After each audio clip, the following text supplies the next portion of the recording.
bit towards me. All right, everybody, part 2 of Talk Recovery. Thanks for watching us on Facebook Live. We just talked addictive comedy, and now we've got Erin on the show, and she's going to talk about her experience on the Surrey Strip. All right, Francis, you ready? You want to tone me down? I'll bring this. Okay. I'll bring this back in. Okay, microphones are going on in 10 seconds. Bring this back in and go over here. Okay, mic's on. And welcome back. You're listening to Talk Recovery on Vancouver Co-op Radio, CFRO 100.5 FM. We just got into a little Rocco DeLucia and the Burden, and that song was called Dope, while we sort of regrouped ourselves in the studio here for a very serious matter and topic focused on the Surrey Strip. And we have a guest, Erin, today in studio with Francis doing our recovery interview. Hey, thanks. Hi. Hey, so we got Erin, is it Schulte on the show today. Erin and I met through a video that I shared on Facebook. It's been seen 30,000 times. It's just of me driving with my friend down the street on the Surrey Strip, which, normally I would not do. And yes, I get that, there would be people that would have an issue with that. But anyways, it's done. And it introduced me to Erin. And Erin was vocal on it around what we can do to help with the Surrey Strip. And so we're here to talk a little bit about that today.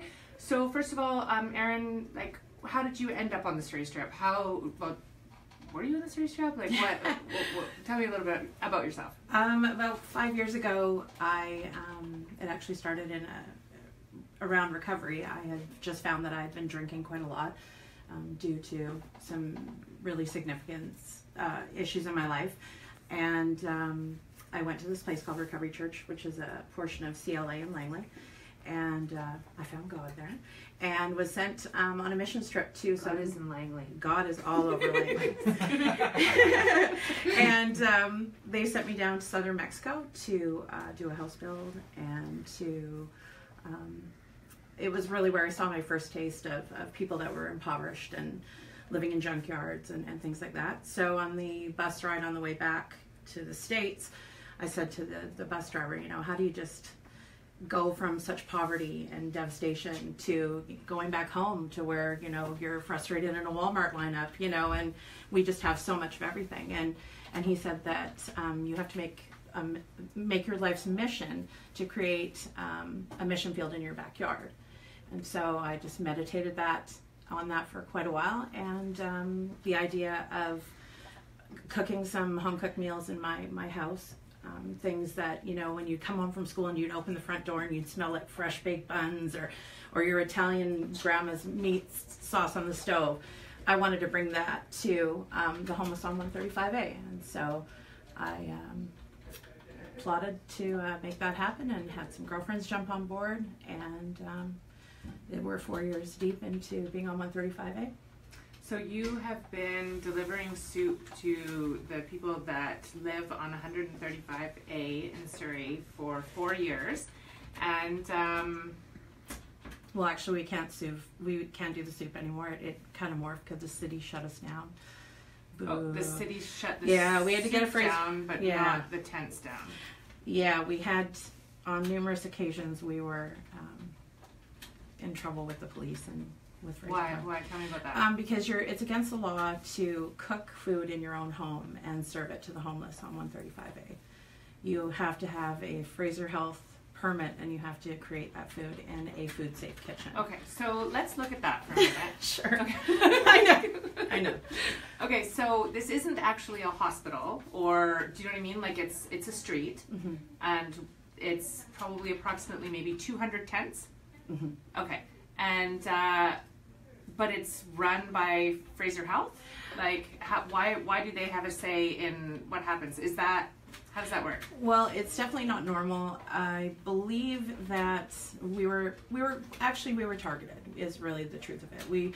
We were bringing out humongous lines of people. I mean, we started out serving 40 people the first day, and it got into 110, 120, 130. So we were creating large lineups, which was an eyesore to the city. And the city did not take kindly to us doing things like bringing blankets and making it comfortable for people down there. So, like a perfect example, our first Thanksgiving down there, we had all these turkeys, and I mean, it was a big to-do. We had tents and tables like we always do, and we were met by the police and bylaws and ordered to stick our turkeys back in the vehicle. So it was, and it looked like it was pretty serious. But I am the only licensed soup kitchen in the province of British Columbia, which is nice and all, but you aren't allowed to serve. People do it all the time. People bring food down there all the time. But okay. So the thing is there is this amount of tents and people and whatever. The energy is going into stopping from people giving people soup or turkey or loving them on Thanksgiving, that sort of thing. Where do you feel like maybe the city and the police should put their energy towards that would actually kind of help the problem instead of stop people from trying to just be kind and loving to the people that are there? Yeah, well, I mean, what I've learned in my experience down there, I mean, the food is what initially got, I don't like calling them the homeless. They're my homeless family. The food brought them to us, but I always knew that the bigger picture was to build a relationship.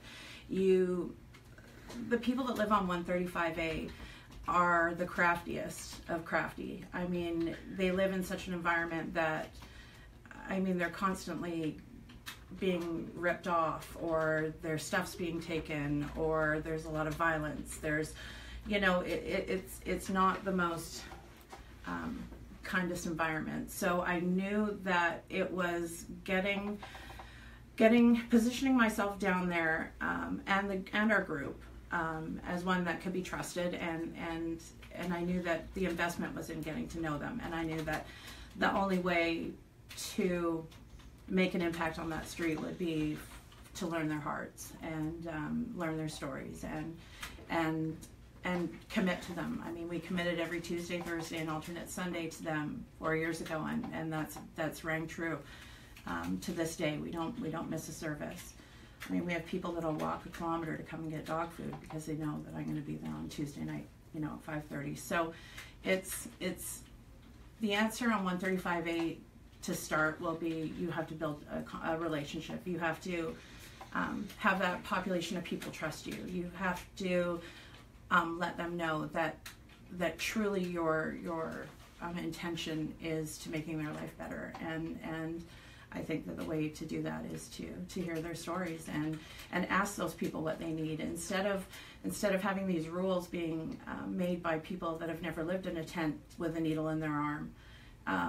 Is part of the problem. Right, and I think, you know, there is a lot of judgment that, you know, that it's wrong for the city to allow people to live on the street in a tent.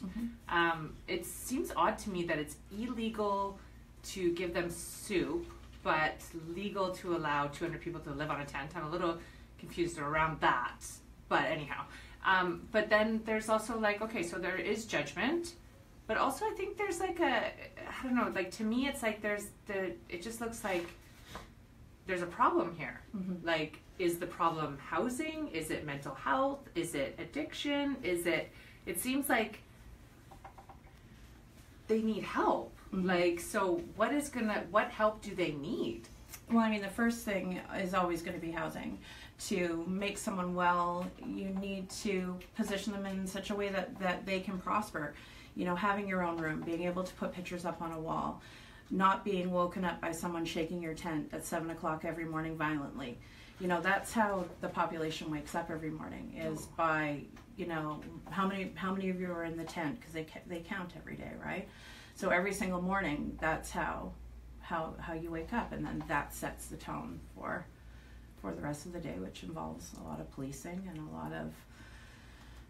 It's just not a. That is a terrible way to live. It's not a nice way. And then on top of that, they're not allowed a heat source either. So imagine, like last night, the night before, imagine being in a tent and you're not allowed a heater, you're not allowed a candle, you're not allowed anything. Which I get from a safety perspective, but at the same time, yeah, it just snowed the other day. So what resources do they get when it snows? Well, I've handed out in the last 2 weeks about 140 blankets.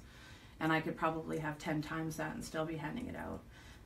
And you're a bit of a lone wolf. You're not with an organization. So where do you get the money for 140 blankets? You know, I'm pretty blessed. We were just speaking about how, you know, God puts these really crazy things in your way. In my day job, I deal with a lot of customers. I've been there a long time, and I have an anonymous donator in Richmond that owns a textile shop, and he imports for me fleece from California.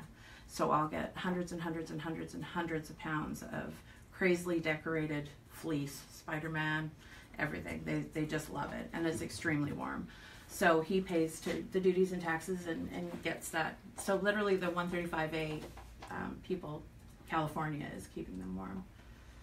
Well, thank you. Yeah, thank you, Mr. Textile Yeah, Guy. I know, he's fantastic. Yeah. But okay, let's talk a little bit about politics, because like I've definitely seen the correlation between politics and poverty, and how those two things like join together, and how much people that are in our political place of power can really help people. So it's like, okay, to me, and you can give me your feedback on what you think about these ideas, but to me it's like, okay, basic income, like guaranteed income, housing, Riverview, proportional voting system. Like, what are your thoughts on some of those ideas?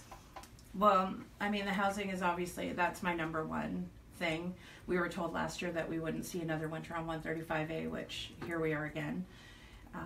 As you know, the temporary housing should be coming once the sun comes out, which is super not helpful. Where does the housing go?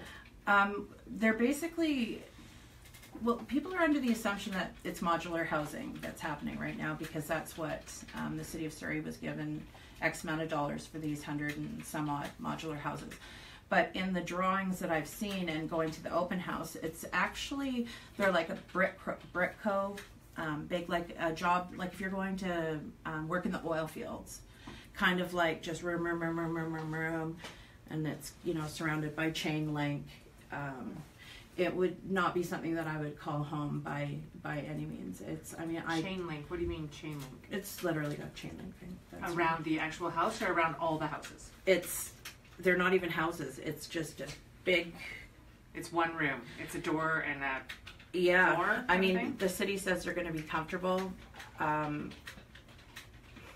don't know. And where do these units go? They're going to be right off the 135A strip. Okay, There's 3 of them, so actually. Wouldn't that still create an atmosphere of like drug use and poverty and that sort of Absolutely. thing? But just now, instead of being intense, you're going to be It's containment. in a small little. It's containment. Like, is that really a solution? No. Well, how would you solve it? You know, I have always believed that the most effective way to start transitioning people off of 135A was in, like I said, creating a relationship. I fully believe in peer mentorship.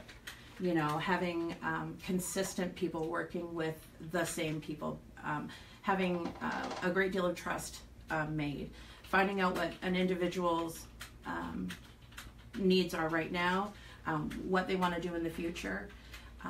You know, I have crazy ideas. I have things like, you know, in high school when you had blocks A, B, C, and D. What I'm hearing you say is hope. and building people up. Yeah, you know, every like morning. Hope for a future. Like hope that there's a reason to get clean off drugs or whatever. Hope that they're like that. You know, the best you can do is not a tent on 135A. So how do people build that hope in other people? Like, what can the city and the police do to? What can other people do? Like, I want to do something. Like, I think I'm not alone in saying like. I'm one of those people that like totally I want to do something but I have no idea what to do. You know, I believe that they just need to be built back up. Is that they've been entrenched for just such a long time that they feel worthless. They don't feel worthy. They've not been treated in a way that they should feel, you know, worthy. Like I said, they wake up, you know, being shaken and they're shaken throughout the day. It's not an environment where you would overly prosper. And so should people go down there and love them? You know, that's what I do. Okay. I tell them, but not give them soup. Well, I mean, against the law. I do think that if a strange person just parked their car down there, I was like, I'm free hugs, yeah. You're going to get some free hugs. I can promise you're going to get some free hugs, but probably it wouldn't have the impact that the ripple effect. Are there a lot of outreach workers there? I'm out there, not in the evening for, well, what do you call outreach?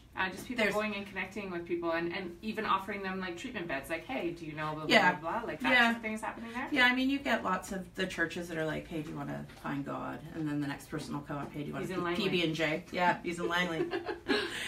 Here's a PB&J.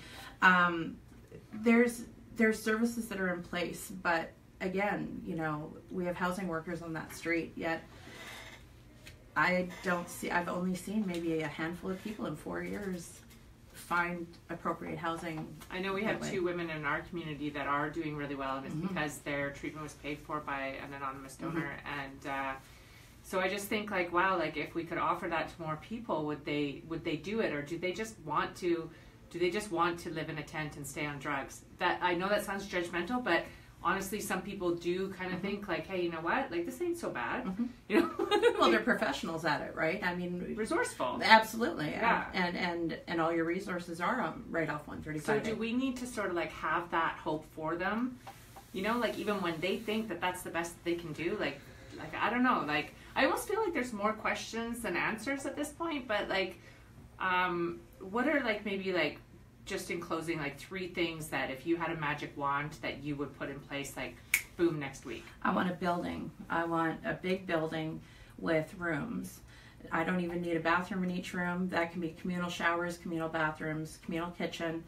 I want a place where every morning they can get up and have a shower, not wait 50 people deep for one shower that's being used. I want people to be able to get up in the morning, have a shower, have a nice breakfast, have someone say, good morning, we're going to make today amazing. I want to pump the place full of motivational speeches and motivational music.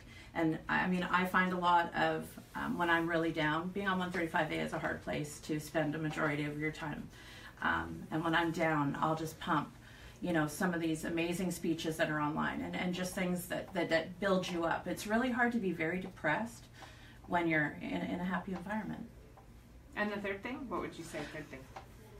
Wish list, Christmas, that's good. That's hard. I mean, what could the government do as a third thing? I would say lead with love instead of thinking about the cost. How of about things. Riverview, guaranteed income? Do you think either of those things would make a difference? Riverview is definitely necessary. There are people on the Strip that really can't take care of themselves.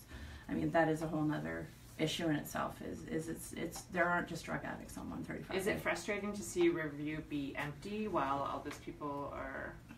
I think Riverview is a scary place for a lot of people. Riverview's beautiful. No, but the thought of a mental home, and once I go there, are they gonna ever let me out again? Yeah, right. That's what they think. Yeah, I hear you. Okay. Well, thank you for being on Talk Recovery. I totally hoarded you from Darren there. Sorry, Darren. That was so fun though. Oh, talking about this stuff. Yeah, it's an amazing story. Like you said, it's a tough fix, that's for sure. And when you talk about a group of people with many different needs and requirements, to answer like how do we fix this is almost impossible unless you say like get in line and let's help each person individually with what they need. It's a difficult thing, but bless you for what you're doing. In any way that you can. Do you take donations for your soup kitchen and things like that? Are you allowed to? Or? We actually can't take food donations because we need a receipt to prove that. Right. We don't like doing financial donations. We don't like because we're not a business, right? And so no, I think the biggest thing is just awareness, letting people know about what's going on, putting voting time. Yeah. Think about who you're voting into power. Well, keep working underground then, and we'll see what happens, but at least people are being fed and keeping warm. Yes. This is Vancouver Co-op Radio, CFRO 100.5 FM, and this is Talk Recovery. Stay tuned for World Poetry Cafe coming up. See you next week. See you next week.